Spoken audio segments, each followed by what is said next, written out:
आम्ही सर्व घेतो, विकत म्हटलं की आम्हाला नको आहे. भंतीजी म्हटलं का तानच येतो, भंतीजी म्हटलं की दान द्यावं लागतं. भंतीला विधीला बोला मग दान द्याल, दान दिलाच पाहिजे, तुमचं कर्तव्यच आहे. तुम्ही दुसरं काहीच करू शकत नाही. कारण संसारात जगत असताना खोटं बोलता, चाटा मारता, फसवता, काही का म्हणा थोडं फार काय ना फसवतोच आपण, आहे का नाही. हे संसारात चालू, कारण संसार तर चालूच शकत नाही.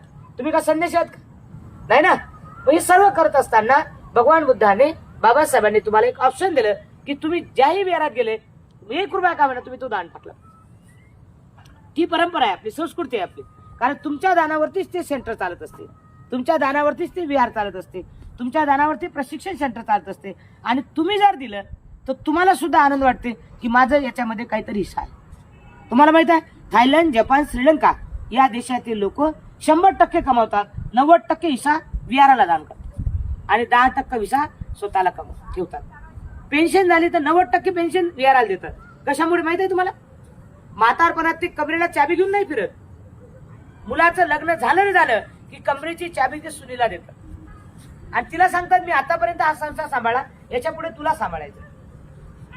भांडणं होत नाही, वाद होत नाही, चर्चा होत नाही, घटस्फोट होत नाही, सून सोडून जात नाही, सासू सोडून जात नाही. का जात नाही? याचं कारण की त्यांनी ठरवलेलं असते वयाच्या 5व्या-6व्या वर्षातच ती विहारात जातात. आम्ही जेव्हा याला गेलो होतो धर्मशाळेला, अगदी 2-2.5 वर्षाचा मुलगा असेल, आईच्या काखेत असताना त्याच्या हाती माळ होती आणि एका हाती दान होतं. मला वाटत नाही इतक्या वर्षाच्या, आपण आता 2019ला बुद्धमूर्ती बसवली तेव्हापासून मला असं वाटत नाही कुठल्या मातेनं त्या मुलासाठी असं केलं म्हणून. त्या आईने, बर्फ चालू होता, त्या आईने एका हातात बाळ होतं आणि त्या बाळाच्या एका हातात माळ होती, एका हाती पैसे होते. त्या विहारात 4 मूर्त्या होत्या आणि मग त्या बाळाने, छोटासा 2.5 वर्षाचा बाळ, ते विहाराच्या पायरीत आलं की त्यानं सोडल्याबरोबर तो इतका धावत चालला त्या बुद्धमूर्तीकडे, त्याला शिकवेस पण माहित होता, आम्ही बसलेलो तिथं. तो पहिल्यांदा मोठ्या बुद्धमूर्तीकडे गेला, तिथे ते माळ ठेवली, 3 वेळ वंदन केलं असं झुकून, ते दंडवत घालून.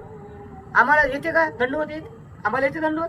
नाही ना, आम्हाला माहितच नाही ना. हे 3 वेळ झुकतानाच तर आडवं तिडवं पडतो आम्ही, आहे का नाही. काय लोक असे हात करतात, काही असे हात करतात, काही लांब पाय करतात, काही मांडी घालूनच घेतात, आहे की नाही. ते दंडवत घालत होता 2.5 वर्षाचा मुलगा. आम्ही अख्खे सर्व लोक परेशान झालो आणि त्याने बुद्धाचं दर्शन घेतलं, माळ ठेवली त्याच्या मनात, त्याने ती काय गाथा म्हटली, तिथून उठला, 2री मूर्ती, 3री मूर्ती, 4थी मूर्ती, 4 मूर्तीला दर्शन घेतलं.